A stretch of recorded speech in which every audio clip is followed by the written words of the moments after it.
पाक फौज का एक और जवान वतन पर कुर्बान। 24 साल कैप्टन मोहम्मद उसामा बिन अरशद बहादुरी से लड़ते हुए शहीद। शिमाली वजीरिस्तान में सिक्योरिटी फोर्सेज से फायरिंग के तबादले में 2 दहशतगर्द मारे गए। ISPR के मुताबिक कैप्टन मोहम्मद उसामा ऑपरेशन की क़यादत कर रहे थे। सिक्योरिटी फोर्सेज दहशतगर्दी के खात्मे के लिए पुरअज़्म है।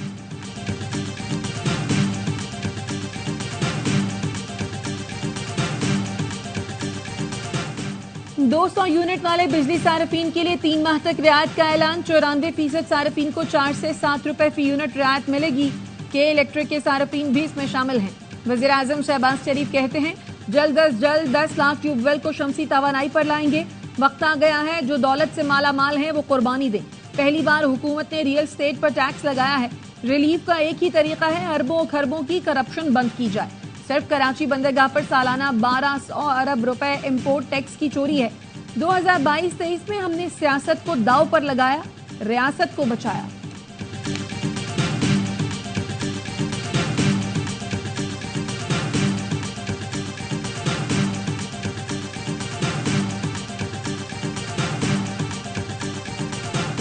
शहीद जुल्फिकार अली भुट्टो को इंसाफ दिलाने में 40 साल का वक्त गुजर गया। ट्रायल ही दुरुस्त नहीं हुआ तो उसका फैसला भी स्याह था। शाजिया मरी कहती हैं पीपल्स पार्टी ने इस ऑर्डर को हासिल करने के लिए तवील अरसे की जद्दोजहद की। भुट्टो रेफरेंस पर शॉर्ट ऑर्डर के बाद सुप्रीम कोर्ट की जानिब से फुल ऑर्डर रिलीज हो गया। हमें मौलवी मुश्ताक हुसैन के कंडक्ट पर दुख और तकलीफ है। शहीद जुल्फिकार भुट्टो को दी गई सजा को भी कलअदम करार देना चाहिए।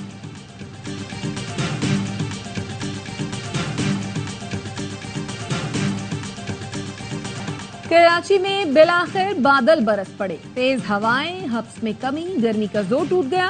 गुलशन मेमार में तेज हवा से साइन बोर्ड गिर गया।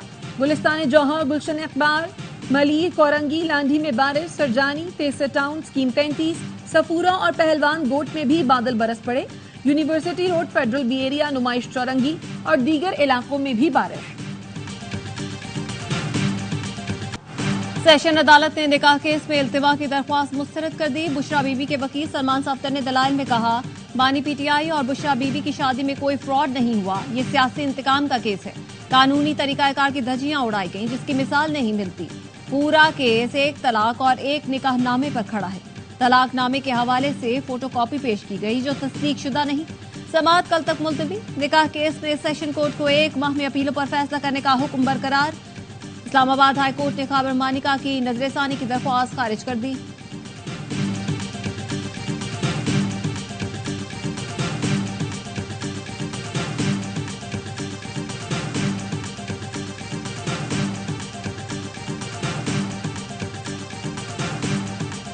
All the points that you made so far are regarding. I am trying to show the disproportionality.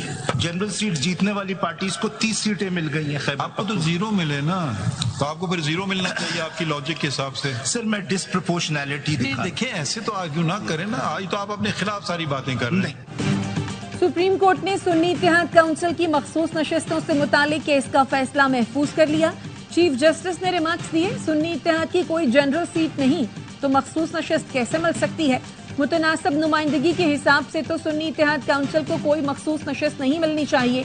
Justice अतर मिनल्ला ने कहा इलेक्शन कमीशन ने एक बड़ी सियासी जमात को इंतखाबात से बाहर निकाला। उन्हें अपने उम्मीदवार दूसरी जमात में क्यों भेजने पड़े? क्या ये अमल सुप्रीम कोर्ट को नहीं देखना चाहिए? इलेक्शन कमीशन ने सुप्रीम कोर्ट के सामने रिकॉर्ड दबाने की कोशिश की। क्या आवाम का हक पामाल होने दें?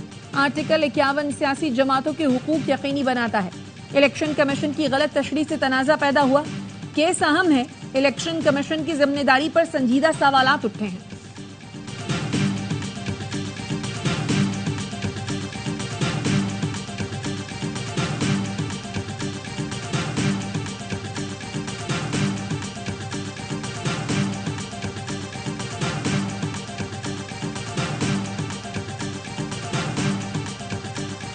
आर्टिकल 51 के मुताबिक किसी भी पॉलिटिकल पार्टी को ज्यादा से ज्यादा वो सीटें मिल सकती है रिजर्व जो उसकी जीते हुए सीटों के मुताबिक हो। किसी भी पार्टी को जीती हुई सीटों से ज्यादा सीटें देना डिस्प्रोपोर्शनेट है। यह आईन के रूह की खिलाफ वर्जी है। किसी जमात को जीती गई नशिस्तों से ज्यादा सीटें देना आईन की खिलाफ वर्जी है। उम्मीद है ये मखसूस नशिस्तें हमें मिलेंगी। चेयरमैन पीटीआई बैरिस्टर गौहर अली खान कहते हैं आज शाम तक फैसला आ जाता तो खुशी होती, उम्मीद है चंद रोज में फैसला आ जाएगा। सलमान अकरम राजा बोले ये मुकदमा किसी उम्मीदवार या सियासी जमात का नहीं, ये अवाम का मुकदमा है। चाहते हैं हर ऐवान में आवाम की आवाज सुनाई दे। मखसूस नशिस्तें किसी और को दी गई तो आइन और अवाम से मजाक होगा।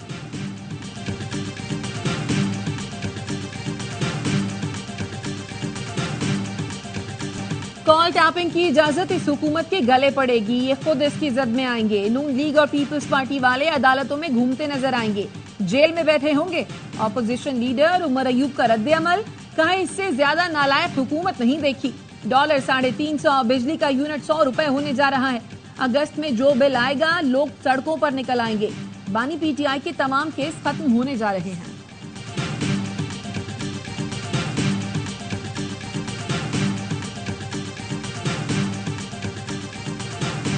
जस्टिस मोहसिन अख्तर कियानी के खिलाफ इल्जामात की तशहीर पर तौहीन अदालत केस। पैमरा ने प्रोग्राम का ट्रांसक्रिप्ट जमा करवा दिया। वकील ने कहा मामला काउंसिल ऑफ कंप्लेंट को भेज रहे हैं। चीफ जस्टिस ने रिमार्क्स दिए, पैमरा ने जो करना है आजादाना करें, हम कोई डायरेक्शन नहीं देंगे। हमारा दायरा इख्तियार ये है कि तयन किया जाए तौहीन अदालत की है या नहीं। हम किसी जज के खिलाफ रेफरेंस दायर करने से नहीं रोक सकते।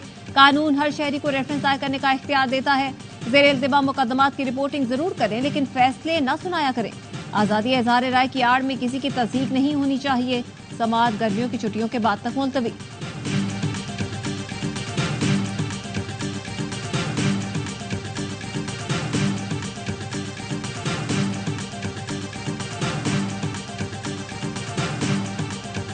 Support legitimate, free expression, including the right to protest, the right to peaceful assembly, and we oppose violent actions. We oppose vandalism, looting, arson. That would be true anywhere in the. अमरीका ने पाकिस्तान में 9 मई के पुरतशद्दुद वाक़यात की मुखालफत कर दी। तर्जुमान अमरीकी महकमा खारजा Matthew Miller ने कहा आज़ादी इज़हार राय और पुरअमन एहतजाज के हक के हिमायत और पुरतशद्दुद मुजाहिरों की मुखालफत करते हैं। लूटमार और जलाओ घेराव पुरअमन एहतजाज के जुमरे में नहीं आता। कानून पर सख्ती से अमल दरामद किया जाना चाहिए। वज़ीर दिफा ख्वाजा आसिफ के टीटीपी के ठिकानों पर फज़ाई हमलों के बयान से मुताल्लिक़ सवाल पर कहा इलाकाई सलामती को लाहक खतरात से निमटना पाकिस्तान और अमरीका का मुश्तरका मफाद है। पाकिस्तानी अवाम ने दहशतगर्दों के हाथों बहुत नुकसान उठाया है।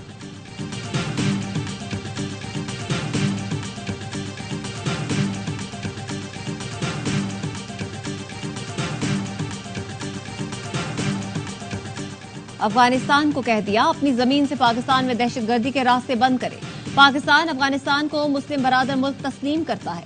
नायब वजीर आजम और वजीर खारजा इसहाक डार का सेनेट की कामा कमेटी खारजा के इजलास में इजहार ख्याल।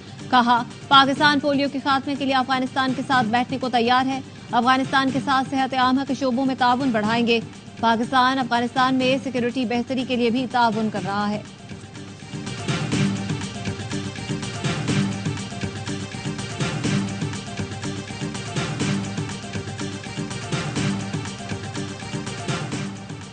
$500 यूनिट तक खर्च करने वाले 45 लाख सार्फिन के लिए सोलर सिस्टम ला रहे हैं। बिजली बिल बढ़ने की वजह से अवाम में बेचैनी है। अपनी टीम से मिलकर हल तलाश किया। वजीर आला मरियम नवाज की पंजाब काबीना के इजलास में गुफ्तगू। कहा आटा सस्ता रखने के लिए मॉनिटरिंग और अमल दरामद जरूरी अमर है। गरीब मुल्क में रहते हैं, अवाम के मफादात का तहफ़्फ़ुज़ बहुत जरूरी है। ये नहीं होना चाहिए सरमायाकार अमीर हो जाए और गरीब छत बनाने से भी रह जाए।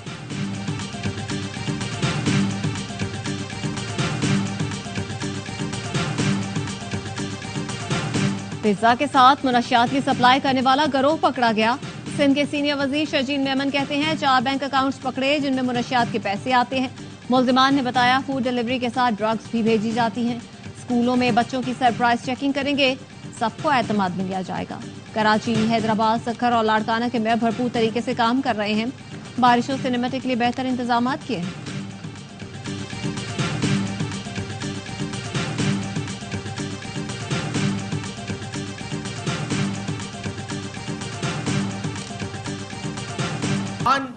के साथ बातचीत पर बिलावल साहब ने कल बात की। दहशतगर्दों के साथ मुआहिदों का आगाज उस वक्त हुआ था जब यूसुफ रजा गिलानी साहब पाकिस्तान के वजीर आजम थे और बिलावल के अब्बा जान जो हैं वो पाकिस्तान के सदर थे। दहशतगर्दों से मुआहदे पीपी हुकूमत ने किए। पीटीआई ने कौन सा मुआहदा किया? तालिबान को कहां बसाया? सबूत है तो पेश करें। तर्जुमान केपी हुकूमत बैरिस्टर सैफ का बिलावल भुट्टो को चैलेंज। कहा, दहशतगर्दों से मुआहिदों का आगाज तब हुआ जब यूसुफ रजा गिलानी वजीर आजम और आसिफ जरदारी सदर थे। कातर मुआहिदों की रोशनी में अफगान तालिबान ने कालादम टीटीपी से जुलाई और अगस्त 2022 में मुआहिदे कराए। उस वक्त शहबाज शरीफ वजीर आजम और बिलावल वजीर खारजा थे।